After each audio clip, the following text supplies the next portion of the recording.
আলমের বউ লিয়ামনি সে শুধু ভাইকে যায় না তারে রাইখা, সে যাওয়ার আগে হিরো আলমের 36 লাখ টাকা নিয়ে ভাগছে। চিন্তা করেন, ভাবা যায় 1-2 টাকা না, 36 লক্ষ টাকা শুধু যায় নাই, সে এই কাজ করেছে। আর দেখুন, আপনাকে টাকা তো নিয়েই যাবে, আপনি বউয়ের কাছে টাকা রাখেন কেন? যে বউর কাছে নাকি আপনি দুদিন পর পর আরেক বেটার কাছ থেকে ধরা খায়, আরেক বেটার কাছ থেকে ছুটায় ছুটায় নিয়ে আসেন, সে বউয়ের অ্যাকাউন্টে আপনি কেন টাকা রাখতে দেবেন? খুব ভালো কাজ হয়েছে, বুঝছেন? আপনি কয়দিন আগে যায় সেটা ম্যাক্সবির সাথে তার বাসা থেকে হাতে নাতে ধরলেন, সে মেয়ের জন্য আপনি আবার করলেন কি ঘুমের ওষুধ খাইলেন। শুনেন হিরো আলম ভাই, ঢেকি স্বর্গে গেলেও ধান বানি। এইসব মেয়েকে আপনি যতই সুন্দর লাইফ দিতে চান না কেন, যতই তাকে বউয়ের মর্যাদা দেন না কেন, যতই তাকে স্বর্গ সুখ দেন না কেন, ওই যে ঢেকি স্বর্গে গেলেও ধান বানে, যত কিছুই করেন না কেন, উনাদের আরেকটা ছেলে মানুষ লাগবেই। ঠিক আছে, পাবলিক কিন্তু এরকমটাই বলছে যে 10টা-5টা ছেলে মানুষ ছাড়া এইসব মেয়েরা চলতে পারে না। আর এই যে ম্যাক্সওয়েবের কাছে গেছে না, এর কাছে বেশি দিন থাকতে পারবে না। দেখবেন যে হয় আবার হিরো আলমের কাছে চলে আসছে, না হলে আবার দেখবেন যে আরেক ছেলের কাছে যাইতেছে।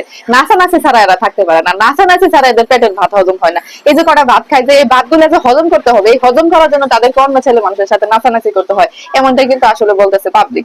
আর এই যে অনেকে এসে আবার আমাকে বলেন যে আপনি এদেরকে নিয়ে কেন কথা বলেন। শুনেন, আমরা শুধু ভালো কিছু প্রকাশ করবো এরকম না, কিছু মানুষের খারাপ দিক গুলো কিন্তু তুলে ধরা প্রয়োজন আছে। না হলে এই যে ফ্যান ফলোয়াররা অনেকে আছে যে রিয়ামণি বলতে, মানে অনেকে রিয়ামণির ভক্ত আছেন, তাদের কাছে কিন্তু কিছু মেসেজ পৌঁছায় দিতে হয়। আবার অনেকে আছে যে হিরো আলম আর রিয়ামণির ভিডিও দেখে আসলে তাদের নেচার সম্পর্কে, তাদের স্বভাব সম্পর্কে অনেকেরই অজানা।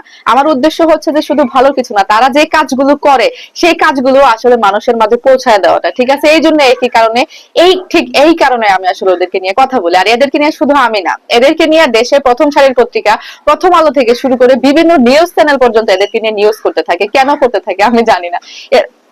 এরা আসলে বিনোদনের একটা মাধ্যম হয়ে গেছে, বুঝছেন, যে কারণে করতে থাকে।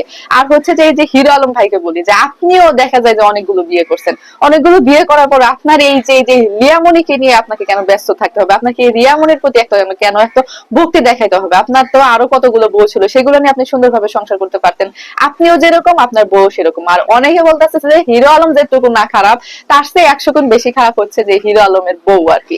আর হিরো আলমের বউ আয়সা বলতেছে যে আমি হিরো আলমকে ডিভোর্স করছি। চিন্তা করেন, হিরো আলমকে ডিভোর্স করছে, সেটা বলতেছে আরেকটা ছেলেকে তাও পাশে নিয়ে। আর হিরো আলমের বিরুদ্ধে অভিযোগ জানাইতেছে যে হিরো আলম অন্য নারীতে আসক্ত, অথচ সে তার ক্যামেরার সামনে আরেকটা পরপুরুষ নিয়ে আসে, সেটা ভিডিও করতেছে আর বলতেছে। চিন্তা করুন কোন লেভেলের মেয়ে মানুষেরা, কি ধরনের মহিলা মানুষেরা। তারপরেও আবার বলতেছে যে ম্যাক্স অভিকে সে যদি পছন্দ করে ভবিষ্যতে, তাহলে বিয়ে করলেও করতে পারে। তো এতদিন তোরা কি করবি? এতদিন তোরা একসাথে বিয়ে ছাড়াই থাকবি?